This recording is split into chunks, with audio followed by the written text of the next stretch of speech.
अद्विक को blood cancer है। उसके माँ बाप उसके इलाज कराने में असमर्थ हैं। इन्हें आपकी एक छोटी सी मदद की जरूरत है। डिस्क्रिप्शन में दिए हुए लिंक पर जाएं और अद्विक की उम्मीद बने।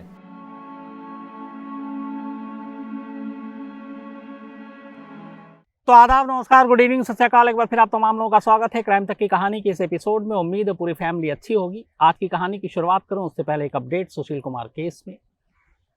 कुल 2 किस्तों में पहली बार 6 दिन और दूसरी बार 4 दिन यानी कि 10 दिन तक पुलिस कस्टडी यानी कि पुलिस हिरासत में रहने के बाद सुशील कुमार को कल आखिरकार जेल भेज दिया गया। पुलिस कस्टडी मैक्सिमम 14 दिन की होती है। इनमें से 10 दिन तक पुलिस कस्टडी में रहा सुशील। कल दिल्ली पुलिस ने फिर कस्टडी मांगी थी कि कुछ और सबूत चाहिए, कुछ फ़ोन अभी बरामद करने हैं, कपड़े बरामद करने हैं सुशील कुमार के जो उसने वारदात की रात पहनी थी। लेकिन सुशील के वकील की दलील सुनने के बाद अदालत इस नतीजे पर पहुंची कि बहुत हो गया, 10 दिन की पुलिस कस्टडी काफ़ी है। इतना मौका पुलिस को मिला ज़रूरी सबूत जुटाने के लिए, और इसी के बाद सुशील कुमार को जेल भेज दिया गया। तो अब तक सुशील कुमार पुलिस कस्टडी में, पुलिस हिरासत में था। पुलिस हिरासत में रहना अलग चीज़ होती है, वहाँ आपको बहुत सारी सहूलियत मिल जाती है, जैसे रहने के लिए आपको कमरा, सोने के लिए SHO और बाकी लोगों का कमरा होता है हर पुलिस स्टेशन में, तो वहाँ आप आराम से रह सकते हैं। लॉकअप में भी रखते हैं, लेकिन कई बार पर्दे के पीछे से तस्वीरें कुछ और भी होती हैं। लेकिन जेल की कहानी अलग होती है। तो सुशील कुमार 2 बार के ओलंपियन मेडलिस्ट, इतना नाम, शोहरत, दौलत, इज्जत, कल की रात पहली बार जेल में काटनी पड़ी। और अभी पता नहीं आगे कई दिन, महीने, कुछ मालूम नहीं कब तक अब वो जेल में। तो सुशील कुमार अब जेल पहुंच चुके, और अब फिलहाल उनका पता जेल ही होगा, क्योंकि अब मामले की सुनवाई होगी, चार्जशीट दाखिल होगी, बाकी सारी चीज़ें होंगी। तो ये अपडेट सुशील कुमार पे। अब आज की कहानी पर लौट कर आते हैं। इस कहानी को भी शुरू करूं तो उससे पहले 2 लाइन जो मैंने ना मालूम कितनी बार कही है इसी क्राइम तक की कहानी के एपिसोड में, कि अपने क्राइम रिपोर्टिंग के करियर में ऐसा एक भी रिश्ता मैंने नहीं देखा जो दागदार न हुआ। हर रिश्ते के साथ कोई ना कोई जुर्म हुआ, हर रिश्ते ने कोई ना कोई जुर्म किया, और आज की कहानी भी ऐसी ही। रिश्तों को दागदार करने वाली इन कहानियों को जब सुनाता हूं तो कई बार अजीब भी लगता है, और अफसोस तो खैर हमेशा होता है। एक नौजवान जिसका नाम रईस शेख, यूपी के गोंडा का रहने वाला, मिडिल क्लास फैमिली से, पढ़ाई लिखाई की। 2012 में घर वालों ने रईस की शादी कर दी। रईस की शादी अरेंज मैरिज थी। गोंडा की रहने वाली एक लड़की जिसका नाम शाहिदा के साथ रईस का निकाह पढ़ दिया जाता है। शादी के बाद दोनों मियाँ बीवी बेहद खुश। धीरे धीरे वक्त बीतता है। इस दौरान में शाहिदा एक बेटी को जन्म देती है। बेटी के जन्म के बाद, उसकी पैदाइश के करीब 4 साल के बाद, वो एक बेटे को जन्म देती है। तो अब रईस और शाहिदा की ज़िंदगी में उनकी 2 औलादें, सब कुछ ठीक ठाक चल रहा था। पर इसी दौरान रईस को लगा कि अब परिवार बढ़ रहा है, शादी हो चुकी है, 2 बच्चे आ गए हैं, कल को स्कूल है, उनका करियर है, बहुत सारी चीज़ें हैं, तो ज़िंदगी को बेहतर बनाने के लिए कुछ रोज़गार के बेहतर मौके ढूंढे जाए। और इसी उधेड़बुन में रईस था, तमाम अपने जानकारों से बातचीत कर रहा था कि कुछ बेहतर ज़िंदगी के लिए कुछ बेहतर नौकरी हो। गोंडा जैसी शहरों में बहुत आगे बढ़ने का आपको मौका नहीं मिलता। तो आखिरकार अपनी जान पहचान वालों की मदद के ज़रिए रईस को मुंबई में एक नौकरी मिलती है। रईस पहले अकेले मुंबई पहुंचता है। मुंबई में दहिसर एक इलाका है। दहिसर इलाके में एक रेलवे स्टेशन के करीब कपड़े की दुकान है, और उस कपड़े की दुकान में रईस को सेल्समैन की नौकरी मिल जाती है। नौकरी ठीक ठाक थी, पैसे भी ठीक ठाक थे। कुछ महीने रईस दहिसर में रहता है, नौकरी करता है, हर महीने घर में अपने बीवी बच्चों के लिए पैसे भेजता है। लेकिन अब जो आम फैमिली में होता है, पति कमाने के लिए बाहर, पत्नी बच्चे दूसरी जगह, ज़िंदगी मुश्किल हो जाती है परिवार के बिना। तो धीरे धीरे जब रईस के पैर जमने लगे मुंबई में, फिर उसने किराए का घर ले लिया दहिसर में ही। उसके बाद अब उसे लगा कि वो अपने बीवी और बच्चों को बुला सकता है। खाने पीने की भी किल्लत थी, बार बार बाहर में होटल में खाना और ये सारी चीज़ें थी। जो एक आम तौर पर बाहर में नौकरी करने वालों के साथ जो परेशानियां होती हैं वो सारी चीज़ें थी। खैर रईस ने किराए का मकान लिया और आखिरकार वो अपनी बीवी शाहिदा और दोनों बच्चों को मुंबई बुला लेता है। अब शाहिदा, उसकी बेटी और उसका बच्चा और रईस एक साथ दाइसर के इलाके में। रईस की नौकरी ठीक ठाक, सब कुछ, ज़िंदगी अच्छे से चल रही है। मियाँ बीवी में बेहद प्यार, बच्चों के साथ भी रईस का बड़ा अच्छा सलूक बर्ताव। तो अब जो उन्होंने सोचा था वैसे ही ज़िंदगी, गोंडा जैसी जगह से निकलकर एक बड़े शहर में रईस ने अपनी बेटी का एडमिशन भी करा दिया वहाँ। हालांकि वो अभी 6 साल की थी। सब कुछ ठीक चल रहा था। रईस सुबह काम पे जाता, रात को लौटता, क्योंकि दुकान में काम करता था तो दुकान अक्सर 8-9 बजे के बाद बंद होती है और सुबह 10-11 बजे खुल जाती है, तो ड्यूटी आवर्स लंबी थी थोड़ी। रईस उधर बाहर जाता, इधर शाहिदा घर में अकेली रहती। इसी दौरान में शाहिदा के पड़ोस में एक लड़का रहता था जिसका नाम है अमित, अनिकेत एलियस अमित। घर के बराबर में अमित का घर था। वो कुंवारा था। बातचीत होती है एक पड़ोसी होने के नाते, कई बार एक दूसरे के दुख सुख में आप मदद करते हैं, कुछ ज़रूरी सामान होता है आप मांग लेते हैं, मंगवा लेते हैं। इमरजेंसी में पड़ोसी ही काम आते हैं। हमेशा कहते हैं कि अच्छा पड़ोसी होना बेहद ज़रूरी है, क्योंकि अगर कोई मुसीबत आती है तो आपके रिश्तेदार बाद में आते हैं, पहले पड़ोसी आते हैं। तो पड़ोसी भी ठीक ठाक, अमित के साथ रईस की भी ठीक ठाक थी। शुरुआत में दोस्ती शाहिदा के साथ भी हो गई, लेकिन फिर धीरे धीरे वक्त बदला और पता नहीं ये पड़ोसी की दोस्ती शाहिदा और अमित की मोहब्बत में कब बदल गई। 2 बच्चों की मां शाहिदा को अमित से प्यार हो गया। अब मौका देखने लगे दोनों। जब भी अकेले में तन्हाई में मिलने का मौका मिलता दोनों मिलते। लेकिन कहते हैं कि इश्क और मुश्क छुपाए नहीं छुपती। तो कई बार अमित है वो घर जाता शाहिदा के, अब ऐसे वक्त में जाता जब वहाँ पे रईस नहीं होता, तो पड़ोसियों को भी ये बातें अजीब खटकने लगी। फिर कुछ ऐसे वाक़ये हुए जिसके बाद रईस को भी शक हो गया अपनी बीवी शाहिदा पर कि उसका अमित के साथ कुछ रिश्ता है। कुछ ऐसी चीज़ें हुई जिसके बाद रईस को यकीन भी हो गया। उसने शाहिदा को समझाया, इसको लेके दोनों में झगड़ा भी हुआ। शाहिदा ने कहा ठीक है वो उससे दूरी बना लेगी, लेकिन फिर कुछ दिन के बाद दोनों एक दूसरे के करीब आने लगे और ये सिलसिला चलता रहा। बीच में रईस को लगा कि इनके अब शायद रिश्ते अलग हो गए हैं समझाने के बाद, लेकिन शाहिदा नहीं समझी और दोनों छुप छुप कर मिलते रहे। 21 मई 21 मई, अभी 15 दिन पुरानी बात। सब कुछ ठीक चल रहा था। 21 मई को भी रईस अपनी दुकान पे जाता है काम के सिलसिले में। शाहिदा को मालूम था कि रईस अगर 11 बजे निकलता है तो रात 9-10 से पहले वो घर पर वापस नहीं आता है। लेकिन इत्तेफाक की बात कि रईस के दिमाग में अमित और शाहिदा के रिश्ते को लेकर एक उलझन सी बनी हुई थी और उसका शक गहराता जा रहा था कि उसके समझाने के बाद भी ये दोनों मिलते हैं, उसके पीछे में मिलते हैं। और ये बात रईस को लगातार परेशान कर रही थी, वो उसको खटक रही थी सारी चीज़ें। 21 मई को पता नहीं क्या हुआ, रईस को फिर लगा कि कुछ गड़बड़ है। वो दुकान छोड़कर ओनर से कहता है मुझे कुछ ज़रूरी काम है, मैं भी लौट कर आता हूँ। वो घर पहुँच जाता है। शाहिदा को बिल्कुल भी यकीन नहीं था कि इस वक्त रईस घर लौट सकता है और इस यकीन की वजह से उसने अमित को अपने घर में बुला रखा था। अक्सर वो लोग इसी वक्त मिला करते थे। अब घर के अंदर शाहिदा और अमित और दोनों उस हालत में जिसमें कोई भी पति देखकर बर्दाश्त नहीं करेगा। अचानक रईस की एंट्री होती है और वो उन दोनों को रंगे हाथ पकड़ लेता है।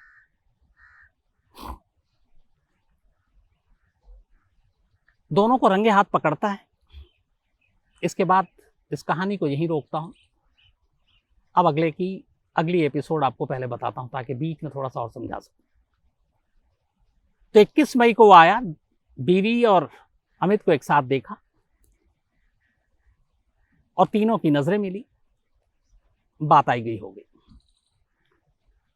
अब 22 मई की तारीख आती है, 23 मई की आती है, 24 मई की आती है। 4 दिन बीत जाते हैं। किसी ने भी रईस को नहीं देखा। रईस बेशक मुंबई आ गया था, लेकिन गोंडा में वो हर दूसरे दिन अपने परिवार को, अपने फैमिली को फ़ोन ज़रूर करता था। ख़ासतौर पर अपने भाई अनीस को, माँ बाप से भी बात करता था। लेकिन ये पहली बार था कि 21 मई के बाद अगले 4 दिनों तक रईस का फ़ोन नहीं आया।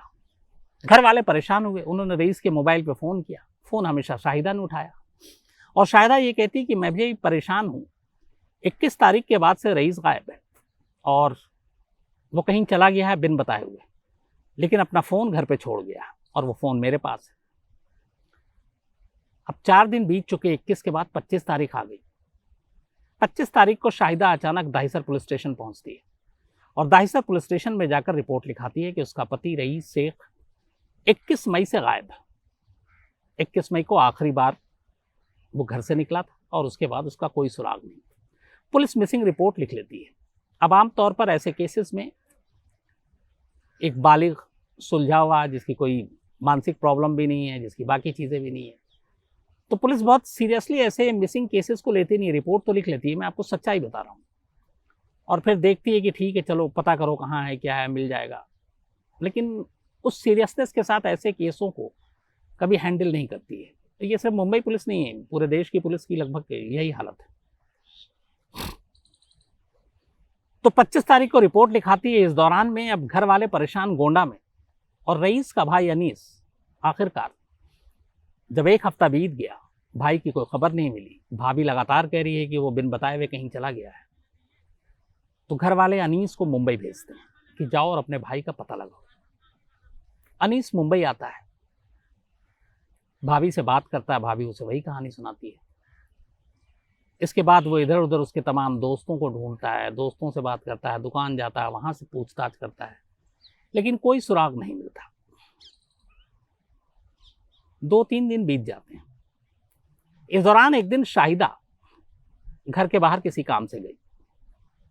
शाहिदा की 6 साल की बेटी घर में अपने 2 साल के भाई के साथ अकेली थी, साथ में उसका चाचा यानी कि अनीस, जो गोंडा से अपने भाई को ढूंढने आया था। चाचा के साथ भतीजी का बड़ा प्यार था, जो 6 साल की बच्ची थी, और इनके रिश्ते अच्छे थे। चाचा उनको बहुत प्यार करता था, मिठाइयाँ देता था, टॉफ़ी देता था। आमतौर पे जो हम आपकी बचपन की ज़िंदगी गुजरती है, तो हमें कुछ लोगों से बहुत ख़ास प्यार होता है, चाचा से, मामा से, और ये हर बच्चों के साथ होता है। तो उस 6 साल की बच्ची को अपने चाचा से बहुत प्यार था। इत्तेफाक से उस दिन माँ बाहर गई थी, चाचा अकेला था। बच्ची चाचा के पास आती है और चाचा को एक बात बताती है। वो कहती है कि चाचा, मम्मी ने पापा को मार दिया है, और मम्मी ने मुझे ये कहा कि अगर तूने ये बात किसी को बताई तो तुझे भी ड्रम में डुबोकर मार देंगे और तेरे भाई को भी मार देंगे, तो इसलिए अपनी बात किसी को बताना मत, खामोश रहना।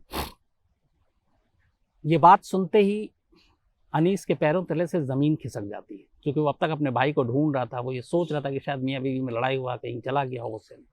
उसे इस बात का अंदाज़ा नहीं था कि उसकी 6 साल की भतीजी ऐसी बात कहेगी। अब जब वो सुनता है तो बदहवास सीधे घर से निकलता है, अपनी भतीजी को अपने साथ ले जाता है और दाहिसर पुलिस स्टेशन पहुंचता है। दाहिसर पुलिस स्टेशन जाने के बाद वो बताता है कि इस बच्ची ने ऐसी ऐसी बात कही है। अब पुलिस जब ये बात सुनती है तब पुलिस भी हैरान परेशान। उसे लगता है कि एक मिसिंग की कंप्लेंट जिस तरीके से डील करनी चाहिए थी, ये तो मामला अब उल्टा हो गया।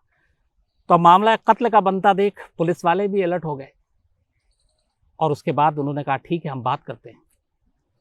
अब सवाल ये था कि अगर कत्ल कर दिया है तो रईस की लाश कहाँ? बच्ची को ये बात नहीं मालूम। पूछा पुलिस ने, उसने कहा हमें नहीं मालूम, लेकिन पापा को मैंने मारते हुए देखा है, और साथ में एक अंकल भी थे। इसके बाद अब पुलिस सबसे पहले शाहिदा के मोबाइल कॉल खंगालती है, इसके बाद उससे पूछताछ करती है। शाहिदा तमाम पुलिस को गुमराह करने के बयान देती है, ये वाली बात, ये कि ऐसा हुआ वैसा हुआ। लेकिन अब बच्ची का जो बयान था उसको आप नज़रअंदाज भी नहीं कर सकते थे। तो आखिरकार पुलिस की टीम ये तय करती है कि घर जाऊंगा, और घर जाने के बाद वहाँ से कोई सुराग नहीं है। पुलिस की टीम पहली बार अब शाहिदा के घर पहुँचती है। शाहिदा और उसके पति शौहर जो गायब है। घर में तलाशी लेती है, बेडरूम देखती है, बाकी छोटा सा घर था किराए का, कुछ नहीं मिलता। पुलिस लौटने वाली होती है तभी अचानक घर के किचन पर पुलिस की नजर पड़ती है, और उस किचन में भी फर्श पर। उस फर्श को देख के पुलिस को लगता है कि ये फर्श अभी नई नहीं बनी, इसमें टाइल्स लगे हुए हैं। लेकिन उसमें भी कोई चौंकने वाली बात नहीं थी। हर घर में या किचन में टाइल्स और ये सारी चीजें बनाते हैं। लेकिन पुलिस को ये लगा कि बड़े सारी चीजें सही हैं, लेकिन कुछ टाइल्स बड़े गलत तरीके से लगे हुए हैं। तो ये कोई भी जो घर में टाइल्स लगवाता है या कोई मरम्मत का काम कराता है, फर्श बनवाता है, तो वो इतनी बड़ी लापरवाही नहीं बरतेगा कि वो मजदूर गलत काम कर दे और उसकी नज़र ना पड़े। और वो टाइल्स ऐसी थी कि पहली नज़र में ही देखकर लग रहा था कि उल्टा पुल्टा लगाया गया है और ये काम जल्दबाजी का है। तो अब सवाल ये कि जल्दबाजी क्यों? यहीं से पुलिस के कान खड़े हो जाते हैं इस किचन के टाइल्स को देखकर। इसके बाद पुलिस फिर से शाहिदा को उठाती है, पुलिस स्टेशन बुलाती है और अब उससे सख्ती से पूछताछ करती है। शाहिदा अब टूट जाती है। शाहिदा बयान देती है। शाहिदा के बयान के बाद पुलिस परसों यानी कि 1 जून की शाम करीब 4 बजे दहीसर में शाहिदा के घर पहुंचती है। और घर जाने के बाद वो अपने साथ मजदूरों को लेकर आई थी, सीधे किचन में पहुंचती है और उस किचन की अब खुदाई शुरू हो जाती है। करीब 4 बजे ये खुदाई शुरू हुई और सुबह 3 बजे तक ये खुदाई चली। लगभग 11 घंटे 11 घंटे तक जब खुदाई होता रहे, मजदूर खुदाई करते रहे, टाइल्स एक एक करके हटाते रहे, तो पहली बार उस गड्ढे के अंदर से एक हाथ दिखाई देता है। अब मजदूर संभल जाता है। बहुत ही तमीज से अब धीरे धीरे खुदाई होती है। इसके बाद और गहरी खुदाई होती है। लाश का एक टुकड़ा निकलता है, उसको पॉलीथिन में रखा जाता है। और खुदाई होती है, दूसरा टुकड़ा मिलता है। थोड़ी देर के बाद तीसरा टुकड़ा मिलता है और उसके बाद चौथा टुकड़ा मिलता है। और इन 4 टुकड़ों में एक लाश कंप्लीट हो जाती है। और ये लाश किसी और की नहीं, रईस शेख की थी, शाहिदा के शौहर की। इन टुकड़ों को पॉलीथिन में समेटने के बाद इसे पोस्टमार्टम के लिए, फॉरेंसिक जांच के लिए भेज दिया जाता है। और इन लाश के सामने आते ही शाहिदा और उसके साथ अमित, इन दोनों को गिरफ्तार कर लिया जाता है। अब जो शाहिदा ने पुलिस को स्टेटमेंट दिया था, जिसके बाद यहाँ खुदाई शुरू हुई थी, वो कहानी ये थी कि 21 मई को अचानक जब उसका शौहर घर में आया तो शाहिदा और अमित दोनों उस हालत में थे कि रईस बर्दाश्त नहीं कर पाया। लेकिन इससे पहले भी शाहिदा को कई बार रईस टोक चुका था और धमकी दे चुका था कि तुम बाज आ जाओ, और उसने अमित से इस बात का जिक्र किया था। और शाहिदा परेशान थी कि उसके और अमित के बीच में रईस यानी उसका अपना शौहर रोड़ा बन रहा है। तो ये कैसे, इसका हल क्या हो? हल बहुत सारे थे। शाहिदा अपने पति को तलाक दे देती, अमित से शादी कर लेती। लेकिन कहते हैं कि जब बुरा वक्त आता है तो आदमी अच्छा नहीं सोचता है। शाहिदा ने कहा कि उसका पति उसके बीच में, उसकी मोहब्बत के बीच में सबसे बड़ा कांटा है, तो क्यों ना इसको हटा दिया जाए हमेशा के लिए। अमित से अपनी इस सोच के बारे में वो बात करती है और अमित भी उसकी इस सोच में शरीक हो जाता है। और इसके बाद दोनों मिलकर तय करते हैं कि उसे मार डालेंगे। 21 तारीख को जब रईस घर पहुंचा था तो ये नहीं हुआ कि उस दिन अचानक ये कत्ल हुआ। इस कत्ल की प्लानिंग धीरे धीरे पहले से ही हो गई थी और शाहिदा को पता था कि कभी न कभी बात यहाँ तक आएगी कि शायद मामला बिगड़ जाए। तो उसने इस प्लानिंग के तहत रईस को बोला कि उसके घर में किचन के फर्श ठीक नहीं है, टाइल्स बदलवाने हैं और किचन का मरम्मत करवाना है। रईस ने कहा ठीक है, बीवी की खुशी के लिए मान गया। उसके बाद वो सीमेंट, बालू, टाइल्स ये सब किस्तों में मंगा कर रखना शुरू कर देती है। किसी को शक भी नहीं होता।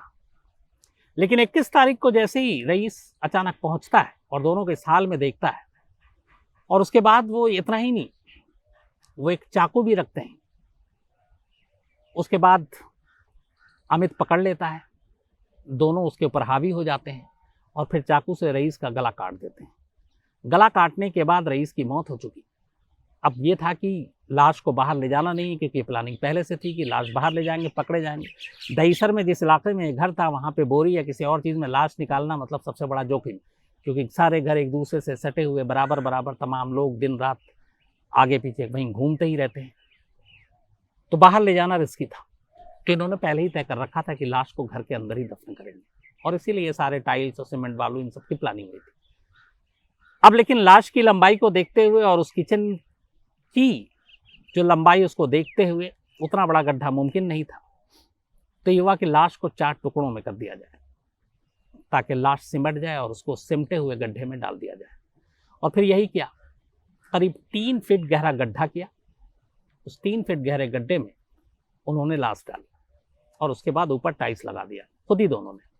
लेकिन इस बीच में क्या हुआ कि जब इन्होंने गला काटा और उसके बाद लाश के टुकड़े कर रहे थे, जो बेटी है 6 साल की बच्ची, वो अपने भाई के साथ अचानक घर के अंदर दाखिल होती है। वो कहीं पड़ोस में खेलने गई थी। जब वो घर के अंदर दाखिल होती है तो देखती है कि घर में खून बिखरा पड़ा हुआ है। माँ और पड़ोस के अंकल चाकू लिए हुए हैं और पापा की लाश उस बच्ची की जमीन पे और उसके टुकड़े कर रही है। अब उसको देखकर बच्ची घबरा गई, शाहिदा भी घबरा गई, अमित भी घबरा गया। तब ऐसी सूरत में अब ये भी था कि बच्ची की भी जान जा सकती थी, लेकिन शाहिदा ने अपनी बेटी को धमकाया कि तुमने जो कुछ भी देखा अगर किसी को ये बताया तो तुम्हें ड्रम में डुबो कर मार देंगे, तुम्हारे भाई को भी मार देंगे और तुम्हारे हश्र ही तुम्हारे पापा जैसे होगा। 6 साल की बच्ची थी। माँ का ये रूप देखकर वो घबरा गई, बल्कि कहते हैं कि उसकी बोली तक बंद हो गई थी इस दहशत की वजह से कई दिनों तक।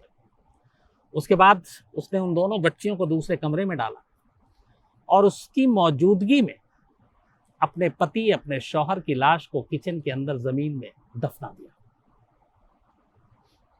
ये 21 तारीख की बात थी। राज और जो खुलता है और जो खुदाई होती है वो 1 जून को होती है, मतलब लगभग 11 दिन। इन 11 दिनों में शाहिदा उसी किचन में खाना बनाती है, अपने लिए, अपने बच्चों के लिए। जिस किचन की फर्श के नीचे उसका शौहर दफन था और जिसे किसी और ने नहीं, खुद उसने दफन किया था। 11 दिनों तक उस किचन में चूल्हा जलता है, खाना बनता है, बर्तन धुलते हैं। 11 दिन के बाद ये राज खुलता है और सच्चाई सामने आती है। शाहिदा, अमित दोनों अब जेल में हैं। रईस और शाहिदा की दोनों बच्चे अब चाचा अपने दादा और दादी के पास हैं। आस पड़ोस के या बाकी जितने भी लोगों ने ये कहानी सुनी, उन सभी की मैं ये नहीं कहूँगा कि बाकी चीजें ऐसा क्यों, ये सवाल एक था, अगर उसे वाकई अमित से मोहब्बत थी, अमित के साथ ही जिंदगी गुजारना चाहती थी, तो एक रास्ता बड़ा आसान था। वो अपने पति से कहती, मुझे तुम्हारे साथ नहीं रहना, तुम अपने बच्चों को पालो, दोनों बच्चों को तुम रखो, मैं अपनी जिंदगी अपनी मर्जी से जीऊंगी, मैं अमित के साथ जा रही हूँ, डिवोर्स ले रही हूँ, तलाक ले रही हूँ। एक आसान रास्ता था, कम से कम जिंदगी बच जाती। अब उसके इस नादानी और इस गलती की वजह से हुआ ये कि शौहर की मौत, अब वो खुद जेल में, कम से कम मिनिमम मैं मान के भी चलूँ 10 साल या उम्र कैद से कम तो कुछ है नहीं। दोनों बच्चों का क्या कसूर, जिनके सर से बाप का साया भी उड़ गया और माँ का साया भी छिन गया। इसीलिए कहते हैं कि जुर्म करने के बाद अच्छा तो कुछ होता नहीं, सब कुछ बुरा ही होता है। शाहिदा ने अगर ये चीज़ें उस वक्त सोच ली होती गहराई में जाकर, तो शायद वो ये कदम ना उठाती। लेकिन अब ये शायद ये अफसोस करने का वक्त नहीं है, क्योंकि वो जुर्म कर चुकी है और इस जुर्म की सज़ा उसे मिलनी है। लेकिन उन बच्चों को भी वो अब सज़ा मिल रही है जिसके वो हकदार ही नहीं थे, जिसके पीछे उनका कोई हाथ नहीं था। लेकिन एक जुर्म की वजह से, माँ की एक गलती की वजह से, वो माँ बाप दोनों से बिछड़ गए। तो ये थी आज की कहानी, अफसोसनाक कहानी। कल आपसे फिर मुलाकात होगी रात 9 बजे किसी नई कहानी के साथ। तब तक अपना ख्याल रखिएगा। Thank you very much.